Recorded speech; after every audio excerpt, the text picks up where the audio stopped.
কি চা হচ্ছে? ডিম চা। ডিম চা না, ডিম দিয়েও স্পেশাল চা বানাইতে পারে। কিভাবে বানান এটা প্রক্রিয়াটা বলেন। এই যে দুধ জাল দিলাম, আচ্ছা মশলা দিয়ে দুধ জাল দিলাম, আর এই জায়গাটা আছে ডিম। ও আচ্ছা, এগুলোর ভিতর দিয়ে দিবেন অলরেডি না? সিদ্ধ ডিম, এটাকে হাফ সিদ্ধ হবে? হয়।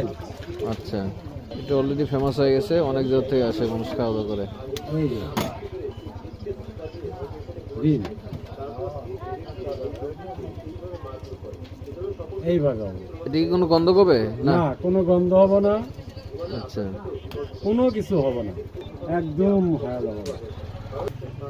ডিম হলো হাফ বয়েল সাইজ করা। এই যে আপনাদের এখানকার দর্শক না, মাঝে মাঝে চা খান না?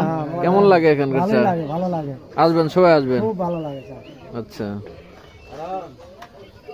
কিভাবে ঘাটি হইতেছে, ডিম একবারে ফিনিশিং হয়ে যাবে, ওটা দেয়া ডিমের অস্তিত্ব থাকবো না। আসলে এই যে ডিম আছে কিনা এইসব- সেটা বোঝা যাচ্ছে। এইসব লোক কিন্তু খাওয়ার জন্য অপেক্ষা করতেছে। অনেক লোক এখানে। ও গোসাবাড়ি থেকে আসছেন না? অনেক দূর এখান থেকে, প্রায় 5-6 কিলো দূরে থেকে আসছে।